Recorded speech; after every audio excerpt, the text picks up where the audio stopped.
Osun State Governor-elect Ademola Adeleke has promised not to let down the people of Osun after they voted massively for the People's Democratic Party in Saturday's election. Well, the victory came for Adeleke nearly 4 years after losing the seat to Gboyega Oyetola by a small margin. Meanwhile, Osun State Governor and candidate of the All Progressives Congress, Gboyega Oyetola, says the leadership of his party is still studying the results of the poll and will respond appropriately after consulting stakeholders. In a statement by his Chief Press Secretary, Ismail Omikbidon, Oyetola said he had taken cognizance of the results of the election as announced by the Independent National Electoral Commission and would react after praising the outcome of that election. Osun State, I love you. In 2018, you supported me and I won that election. And I promise you, I'm going to come back to do it again in 2022. And 2022 support is overwhelming. And you did it again for me. What I can say, I love you and I will not disappoint you. I will make Osun great again. Well, to further discuss this, we have joining the program Professor Adele Jinadu, the head Election Analysis Center for Democracy and Development, and Mma Odi, member of the Nigeria Civil Society Situation Room, the executive director, Emma Center. Thank you both for joining us on the Arise interview. Okay, first of all, let me get your assessment of that election, whether in terms of the conduct before, during, and after the election. Did it meet your expectations? Sure. In what way? Where we Nigerian Civil Society Situation Room has a threshold of expectation from all the stakeholders, the Independent National Electoral Commission, the security agencies, the political parties, and the voters. Most especially with the security and the INEC. We had meetings with them before. We were monitoring their preparations, the process. And we also, on the 30th of June, we had a meeting with the REC of Osun State. He told us what he has done, the remaining, and he's confident that he's going to deliver free, fair, inclusive, peaceful, credible elections. And on Friday, we met with him again, that's the 15th. He shows us everything he has done. And he said, actually, he used this word. I was surprised that after the deployment of sensitive material that he was afraid something might happen, that nothing happened. Everything was peaceful, and with the mock elections they conducted in the local governments, and with the high training they gave the ad hoc staff, that he felt that everything will go well. And when we got to the field, we saw everything he had said, that they would deploy 2 beavers in any polling unit that has more than 1,000 registered voters, and 3 in any polling unit that has more than 3,000 registered voters. We saw it there. And we also saw that the beavers performed better, far better than the kitty. We also saw that the ad hoc staff has very good knowledge of the election procedures, unlike what we saw in Ekiti. And we also saw that the uploading of the results was a bit faster. It was fast in Ekiti, but this one was faster. And also we saw that whenever the beavers has issues in Osun, once they know, you alert them immediately. They were replaced. We were happy that the work we have done over the years is not a waste. Same thoughts on the Osun outcome? I will agree with her, except that I just want to put 1 or 2 footnotes, Great. which I think is important. First is that we thought it to be much more closer than it is. We didn't expect the margin to be that high. Right. Secondly, we did not expect that the voters in Osun State will have a sense that the time has come for them now to reaffirm what happened in 2018, because most of them still believed, rightly or wrongly, that that election was stolen. And I think it's just a way of, now trying to make amend for what happened in 2018. So there was that sympathy flow. I think we did not expect that, and I think that explains why the margin is that high. Considering that during the debates, at least the debates that the winner attended, he never missed the opportunity to emphasize the fact that, according to him, that his mandate was stolen. Yeah, maybe that resonated with the voters. But I also think it's important, because I think, since you mentioned the debate, also the impression that was got during particularly the second debate was that the governor was put on the defensive and is tempted not to be too self-confident in terms of the answers he was giving to the questions. I think that also resonated with because hard questions were asked, not even by a delegate, by the other candidate, and he was on the defensive. He was not self-confident in his answers. Let me stay with you, Prof. What factors do you think would have played out to take Oyetola out of that seat? Just 4 years, only one term. Yes. What factors do you think would have combined together? Some analysts have been trying, to break it down. But I'd like to get your own opinion of the factors. We cannot get too much into it, but I think there's also the role that some principals played. That also had an effect on the people, the arrogance of money. That kind of thing, the arrogance, and the sense that there are outside forces trying to influence the process in Osun for their own political advancement. Mma, let me ask you, based on what Prof said about the voters, coming to their own, understanding that, look, this is really about us at the end of the day. Do you think, now that Nigeria is on course as far as the, the place of the vote, of the ballot in the electoral process, and of course, as a whole, the democratic process? I just want to say something concerning your 2018 Osun governorship election. PDP won. We were there on ground, and on the 22nd of September, PDP won, and then they declared it inconclusive. And on the 27th, they rerun. They use army, police, DSS. They never allow voters to vote. Anywhere they know they will not vote for APC. They didn't allow even observers to observe the elections. And they did it 2 days ago. On Saturday. Some polling units, they never allowed observers to access the polling units.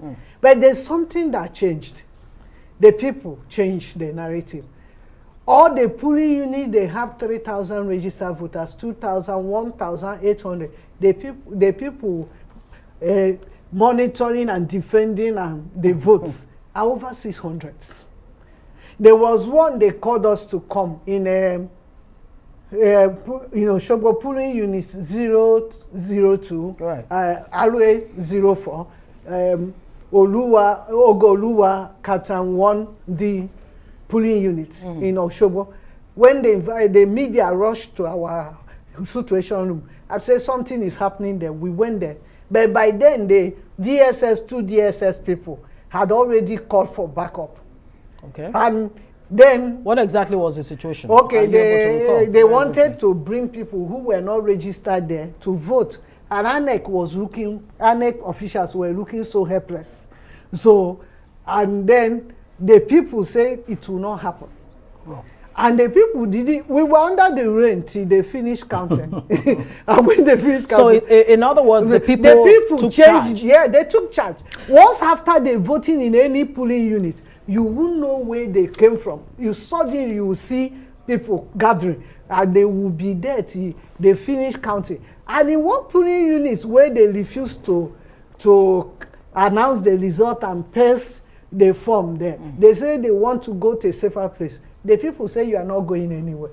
You are going to do, and then they have to call police, DSS people, who now came and begged the people and say, okay, all of us, including the people, will go to where the people wants to go. So the people were the people who change what we have, and it is a good lesson. It's going to resonate with so many people because people are very angry. People voted, And this same thing happened in some polling units in year 2018 when people who are not registered we came to vote and the people were shouting, but they didn't have the confidence we saw.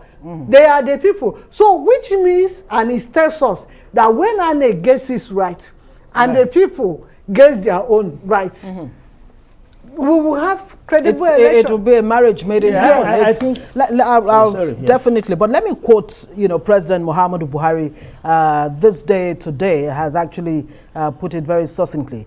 Osun people have expressed their will through the ballot, and it must matter.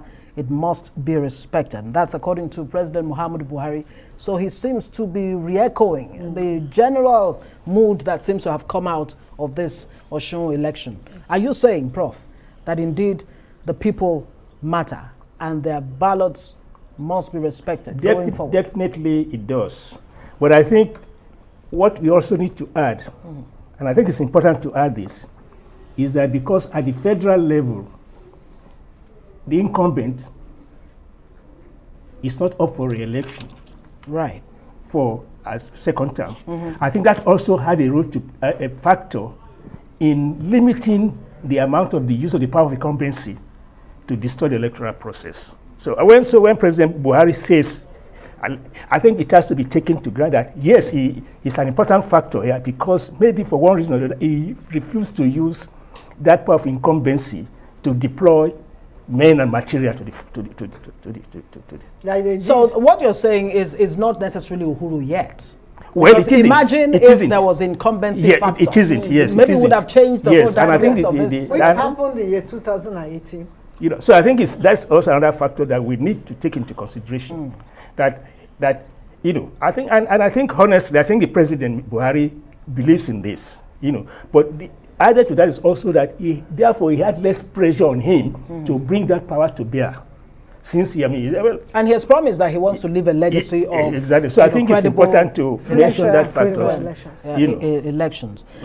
Let's stay more, with the voters, because at the end of the day, look, we have a general election coming up in 2023. And you just pointed out the issue of incumbency will not be necessarily at the federal level a factor. Yeah. Okay, let's come back to the Oyetola loss. What do you think really went wrong, basically? Well, the data are still coming in terms of analyzing the data. Right. But I think in terms of the immediate factors, data that we can see, that we can actually talk about as in terms of hypothesizing, trying to just think aloud what might have happened. Is what I referred to earlier on. Payback time has come. Votes were stolen in 2018. And this is another opportunity for us to now come out and make sure that it is not stolen the second time. And I think also, although we've not mentioned, I think the fracture within the APC at the state level. Great, because I was actually going to touch on that. That factor is also important. But we really don't know how much of weight to attach because, well, they say, we have agreed, we will not work against the party, blah, blah, blah. But of course, maybe they did on the ground, we don't know. Why was Aregbesola not on the ground? He wasn't even in the country. When it happened. So those are pointers, and we cannot prejudge why he left the country. But this simply shows that maybe that fracture was not really effectively patched, and it was still a factor that. I've heard some people say with this outcome in Osun that it may just be a pointer, to 2023. How much of a blow or a dent do you think this outcome, for the APC in Osun State? And of course, the APC at the general election in 2023, is it going to cause any kind of nightmare for the party? What kind of psychological defeat do you think has even come out of this to start with? I don't think he has any psychological defeat or anything. For the APC? For APC. But I think that the greatest challenge the APC will have is beavers and offloading of polling unit result from the polling units to the central portal. I think that's their greatest problem. And also, I think another problem is that when we saw security people, right, we used to know that harass us. On Saturday, very cordial, treating us like human beings. You think you are in UK or US. You wouldn't know you are still in Nigeria. Wow. And then if you ask any question, they give it to you. Sorry, ma. You know, very cordial. We know that the state is not interested in this election, because when the state is interested, I mean federal might, that's not the issue. It's a different ballgame. And it is good that the state is not interested. And also it's good that the people have decided to defend their votes. So, and to ensure that their preferences and votes is what reflects the final result. It is very good, which is resonating with so many people. I have some youth say, next is Southeast, we are going to remove the rocus. You know, so you see. Some have even said Lagos is next. but you know, I think we have to be careful. Right. Don't let us learn the wrong lessons. Yes. What are those like? One wrong lesson that I've read in the papers, and even before then, is that, well, this is a Christian ticket on the part of the APC. It has not made any difference. But I think we need to be careful, because religion, ethnicity, those are factors that influence political choices. But don't you think... Let me finish. Yes, so please. if they don't seem to influence choices in this case, why is that the case? At the federal level? No, even, why is it? And what I'm simply saying is that what is important is not whether religion is an issue, but whether it is a salient issue. A salient issue in the sense that salience for electoral purposes.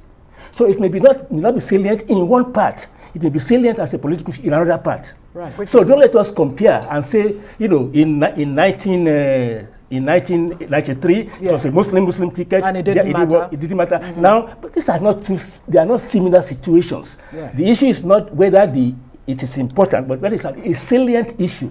A salient one that will really get people to go out and say, on this issue, I feel very, very strong. That's why I'm going to vote. From your observation, do you think the salient issues really mattered? In the build-up, did they matter? No, they do matter. In the Osun election, did they even matter? Did you hear much of the salient issues? It was not even an issue. Of the economy, because of health, Adele comes from a Muslim family. Some people even did not realize that he is a Christian.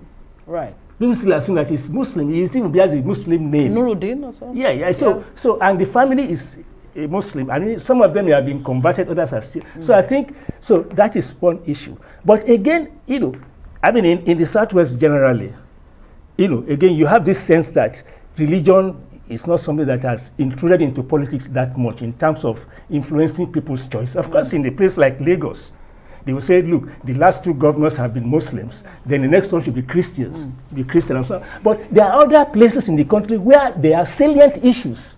Not just important, they are also able to motivate people to vote. That's why they are salient issues. Right. Because yes. And you cannot easily override them. You can't say they are not important. You say they are important, but they may not be salient. But they may be important and salient. Now so there may be places where they are both important and salient. Right. Now the question is, how do you put religion in its place in a way that it doesn't in any way interfere with, you know, our politics or our democracy? I mean, it's been said over and over again, the separation of religion, but let me land on this, because this point needs to be made. In the case of Osun, a governor of one of the northern states during the Kano state, actually played that up and saying, look, vote for Oyetola because he's Muslim. How dangerous really is that? But the Osun people, and have the Osun people shown that look, it really doesn't matter to them? No, it doesn't. I saw Muslims in polling units. One man was telling us, he's a Muslim. That's why I told my wife that if you don't vote for Adele, don't come back. That means I've divorced you. So it doesn't matter to them.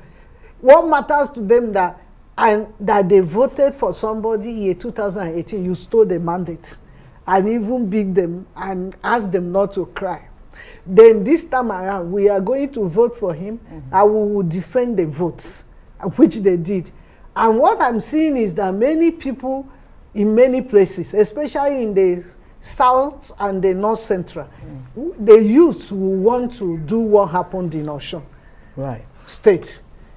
It might not be a strong factor in the northern part, but it can build up to the future. But now, because the political class in the northern part uses religion and ethnicity, because they don't perform, and that's the only thing they use to win elections. It might not last very long because everybody is feeling the pains of collapsed economy, poverty, out of school. Everybody is feeling it. High maternal mortality rates and all that. Was this a referendum on the APC government at the center?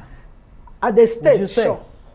Now, at the state. At the center. I combined in fact because we went on Friday asking citizens in many communities, who are you going to vote? They will say whom we are voting is in our stomach, but this government has failed. Let them just go.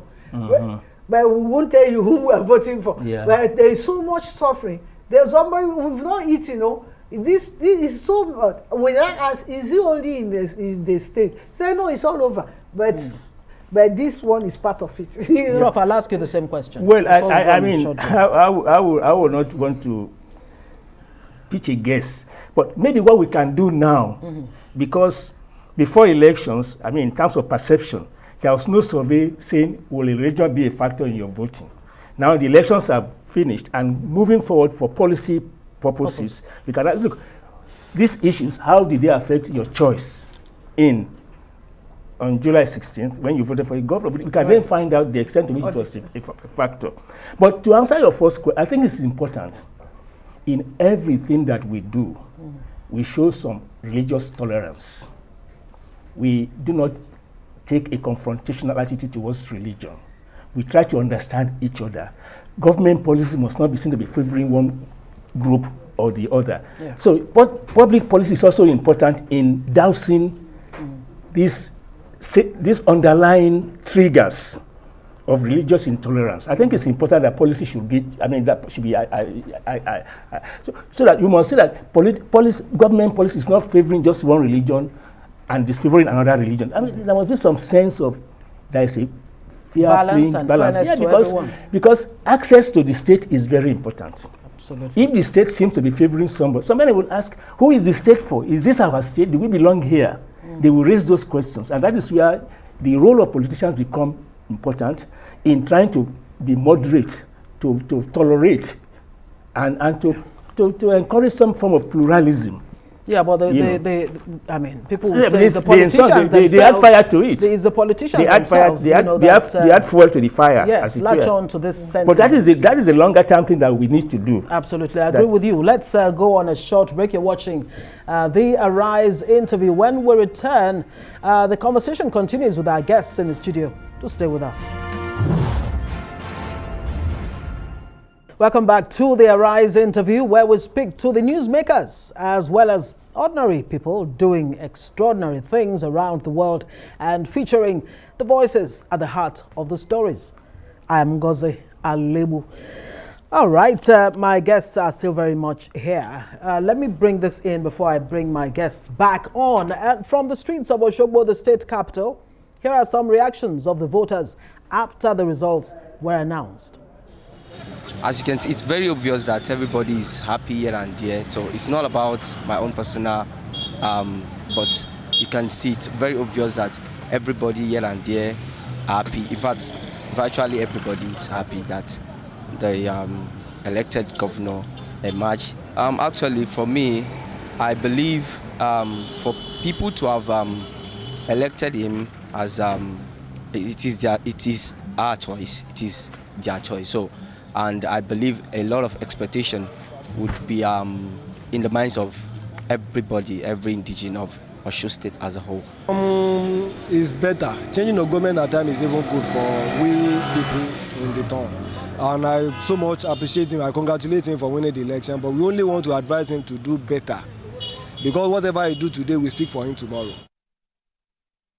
Absolutely, and we're still reviewing the Osun election of the, July 26th. That's the governorship election. We still have in the studio Professor Adele Jinadu, Head Election Analysis Center for Democracy and Development, and Mma Odi, member of the Nigeria Civil Society Situation Room and the Executive Director, Emma Center. Thank you, both of you, for staying with us on the Arise interview. Let's talk about some of what the respondents there said. Look, what's important? Perform. That's what it's about. That's what the voters want at the end of the day. But let's talk about, some other issues that have continued to be on the front burner of national discourse when it comes to our elections. Voter apathy. In the case of Osun, for example, 1.9 million people registered to vote. 1.4, thereabout 1.4 or 1.5, collected the PVCs. At the end of the day, only about 40% of 42% or so actually came out to vote. You might say an improvement on the, average 32%, both at the federal and states. As a matter of fact, in Anambra State last year, it was just barely 10.2% that turned out. Let's talk about voter apathy and how, it plays out in the whole dynamics of the elections, Prof. Well, I think that definitely people were determined to come out and vote this time, and I think there was a trigger for that. People wanted, as I said, maybe they wanted to reclaim the mandate that quote unquote was stolen from them. And one of the respondents actually said, look, it's good when government changes from one party to the other. How good is that? Because it's elections, whether you like to call it that way or not. They are about referendum on the government. Right. I've been here for 4 years. I want another term of office. This is what I have done. Please vote for me. So there is a record on which the voters can decide whether yes, I want him to go on, or now this is time for me to show that, no, I'm not happy. So it is a referendum on, and I think in a sense it was also a referendum. What was significant here is that people thought that take Oshogbo for example, the governor has cleared backlogs of salaries. Salaries are being on time. But when you talk to some people, but Prof, that is what government is expected to do. So why do we need to? That is what. But there are other things that they have not done.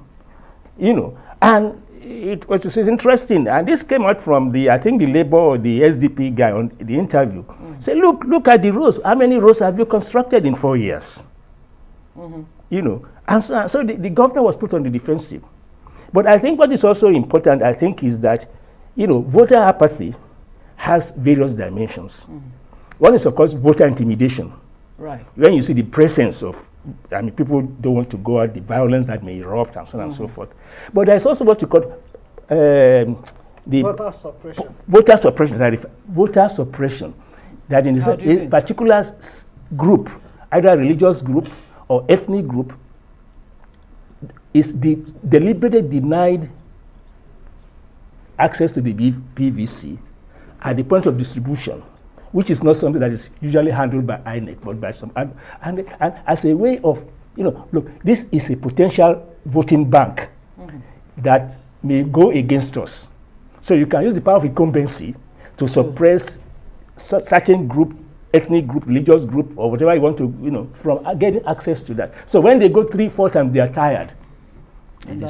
But I think recently this deluge, the quote unquote P2P factor, people are now going out, to collect their PVCs. But I think we also need to have a rider that people must go and collect, because it's not just that continuous voter registration cannot be indefinite, because by a certain time, by law, maybe some 3 or 4 months, you must have a voters register. And if your name is not registered, so if you wait, say until a week, they cannot even give you that time, because INEC is working by a timetable. For the purpose of inclusiveness, shouldn't it be left open-ended? No, it cannot be. That's the point. It cannot be left open-ended. You cannot, because you see, by the law, INEC must do certain things. They have to produce the PVC. They have to produce the voters register. They have to give it to the parties to do. They have to put up vote list in every local government, claims and objections. Those ones take time. You cannot leave the thing till a week before election because you will not meet that deadline. Great. So people have to understand that in fact the law also constrains what INEC can do or cannot do. So the earlier you go out and collect your PVC, don't wait till the last minute.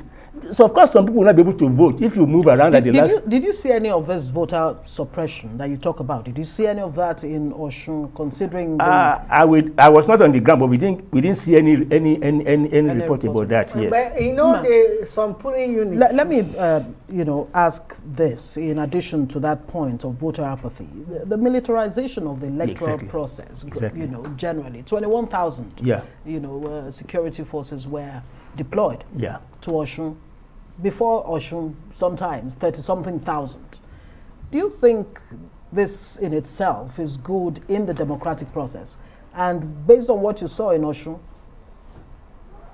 Okay, our issue before was that when we hear 28,000 police officers were deployed, and when we get to the field, we only see police officers in the state capital. Going beyond, you won't see. So we've been raising the issues of accountability of the deployment and all that, and their allowances. But this time around, we saw police officers everywhere. And also, it is important in because... all 30 local government areas of the state? Yeah, from our observers, they were feeling that they saw them. We saw police officers, we saw road safety, we saw custom, we saw civil defense and all that. So, but for now, because of the violence, we need them. By the time comes, if we continue with that trajectory and forward, we might not need them. So, but for now, because like the man who used to kill and disturb people during the election, the police and army just picked him a few days to the election.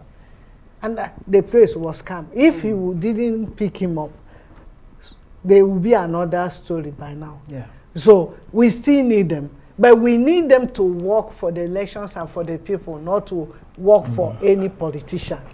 We need them. And people tend to have more confidence in the army and the DSS than in the police. They will tell you, they've paid them. Why is that? They will pay them. So because of due to their own behavior. But we saw a big departure in Osun 2 days ago. So we still need them. By coming to the vote suppression, they will still correct their votes. What happened in year 2019 in Lagos? Even after they have voted, I just relocated from Lagos to Abuja in year 2015. I lived in Lagos all my life. Yeah. Lagos girl. So same here. For me to register to vote, once I say my name is Mma, I will go 5 a.m. You see the same thugs that will come and queue before you. They didn't allow me to, for one day I wore jeans and enter.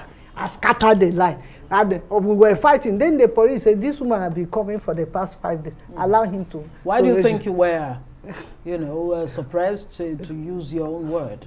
Why? Why did that happen?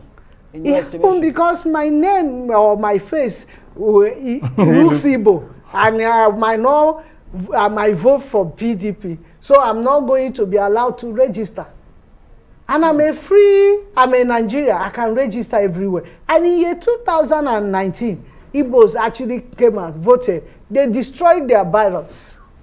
That's an interesting dimension. So that's what the vote suppression is. So what you're saying, in effect, is that some ethnic groups or some religious groups depends on the strength of their as a voting bloc. Okay. As a voting bloc, because you know that Igbos are so many in Lagos, and they can determine the direction of the votes. So that's talking about Lagos now. Yeah, I'm talking about Lagos. Is it something you've observed in other parts of the country? No, we've not.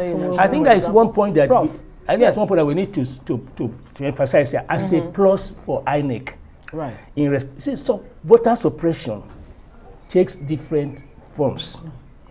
In many places, it's been found out that the physically challenged, that in normal office their votes are suppressed because the voting the access to the voting cubicle is difficult for them to maneuver.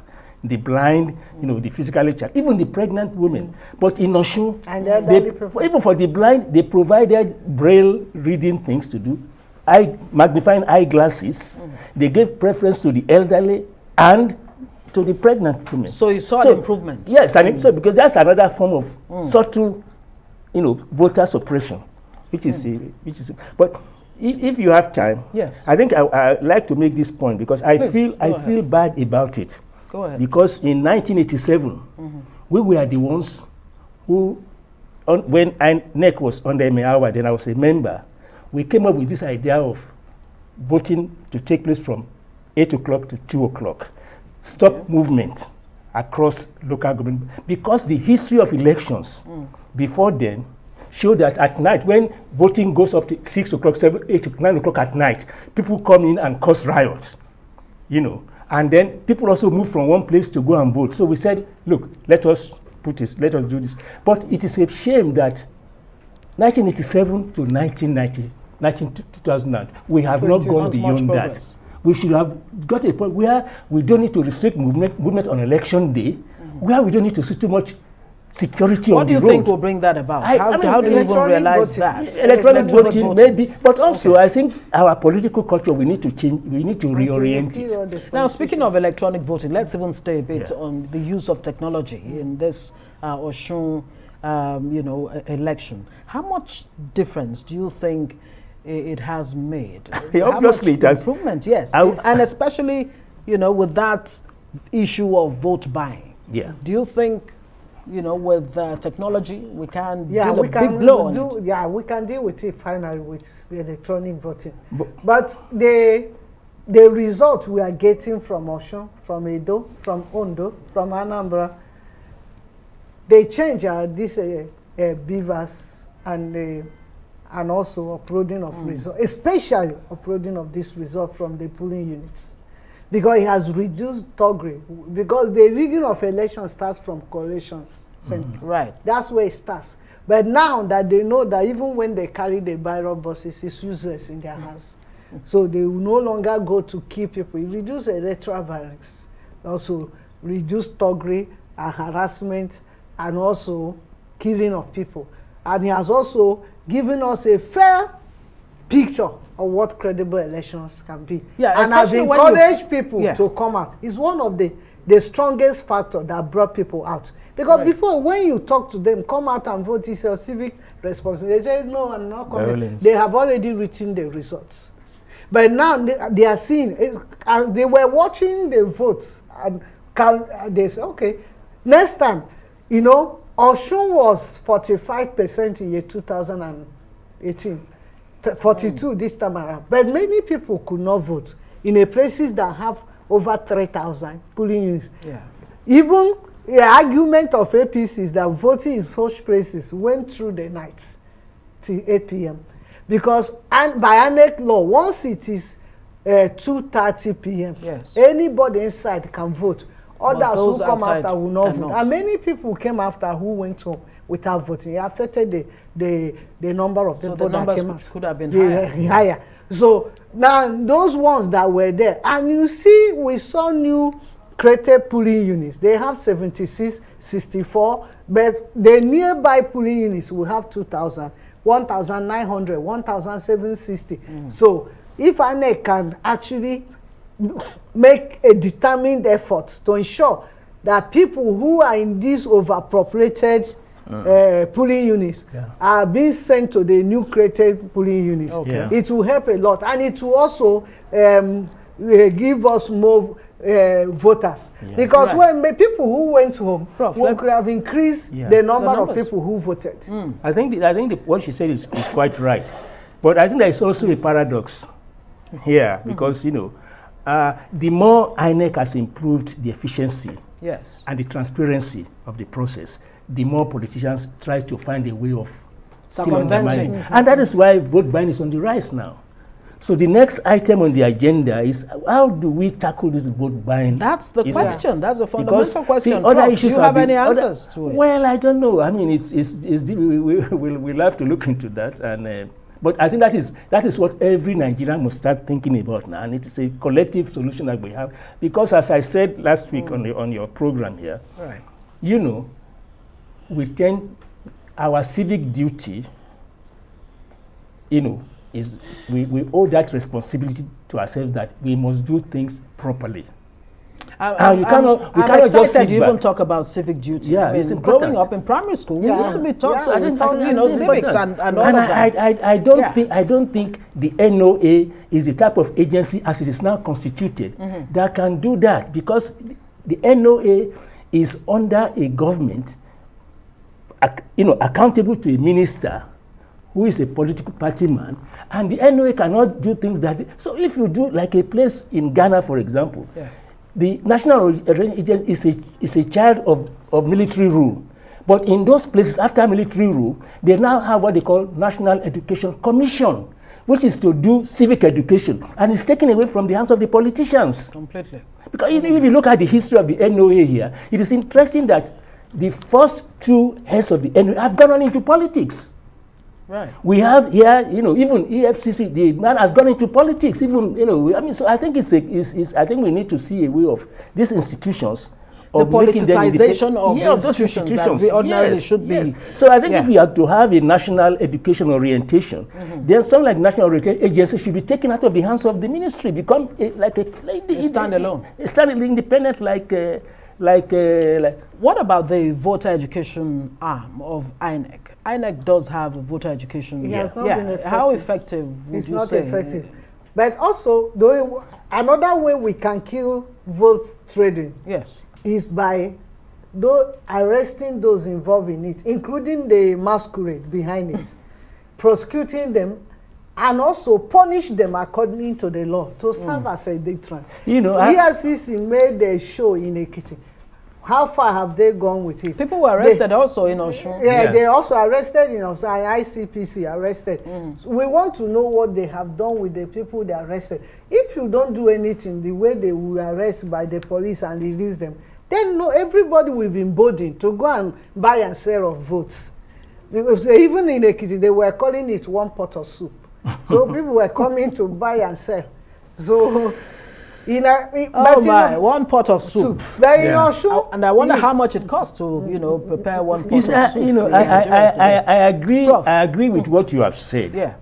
But you don't have to obey the law because you are afraid you are going to be penalized or you are going to be caught. There is a civic due dimension that is, I should not do this. And that is what we need to inculcate. Because the law has its own limitations as an instrument of change. Many people disobey the law that are caught every day. So how do you inculcate this and that's in what the I'm saying average Nigerian? Yes, What some have described as the weaponization of poverty, weaponization of ignorance, and all of that. For as long as a larger percentage of the population remains, large illiterate and impoverished. How can you really tackle but you see, I agree. But there are other poor countries where you don't see this happening. So poverty is not the reason. How do we get it right? It must be more than kind of our moral culture, our political culture.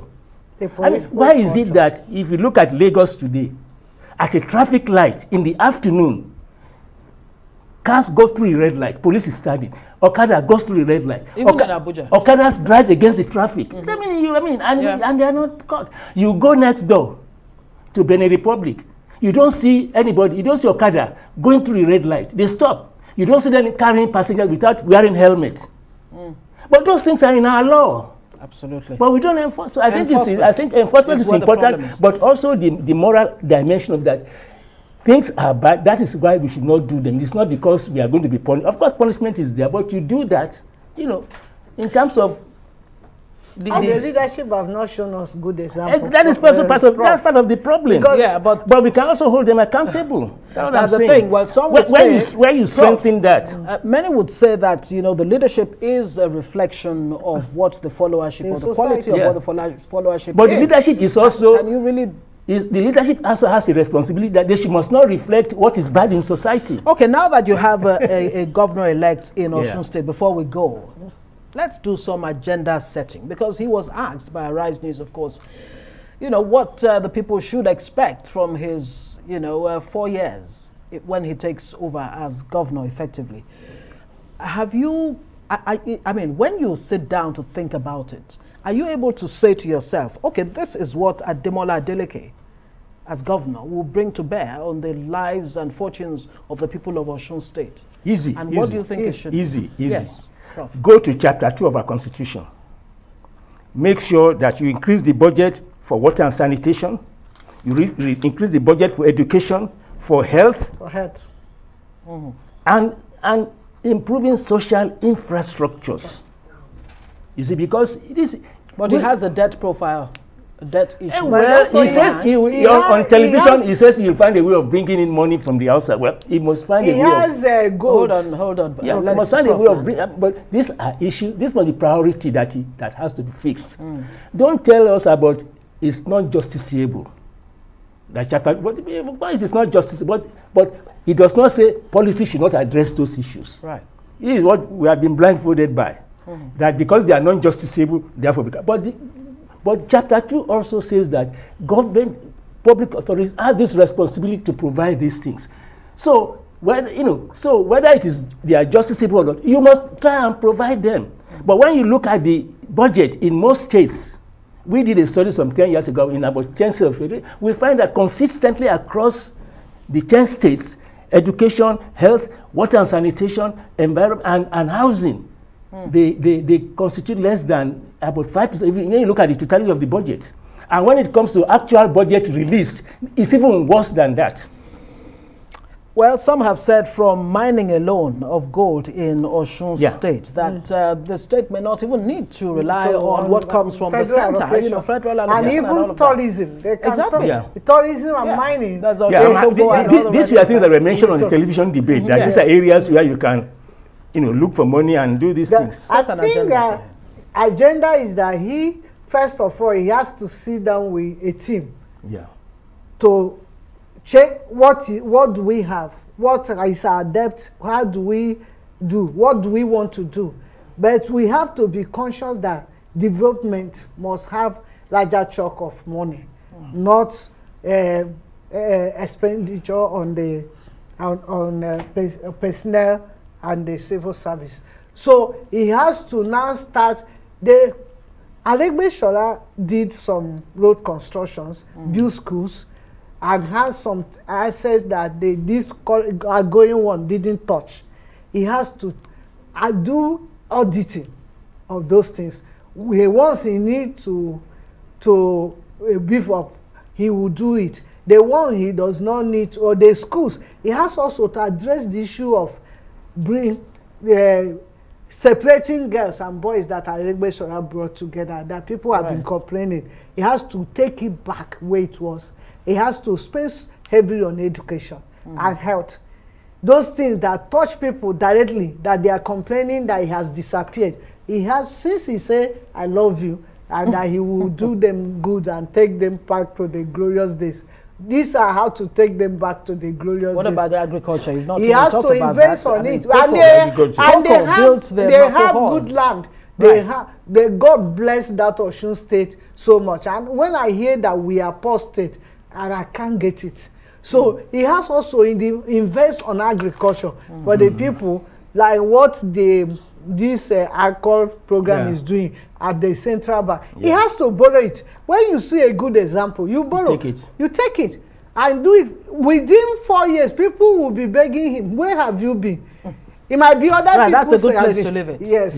A fantastic place to live it. But it's the poverty of our politics that there is even no manifesto for us to talk about. That's it. That's the poverty. Thank you very much. Mma Odi, member Nigeria Civil Society Situation Room and Executive Director, EE Center, and Professor Adele Jinadu, Head Election Analysis Center for Democracy and Development. Thank you, both of you, gentlemen and lady, for joining us on the Arise interview. Well, that's it for this edition of the Arise interview. Do join us again tomorrow from me and the entire team here in Abuja. Goodbye and thanks for watching. I am Ngozi Alebu.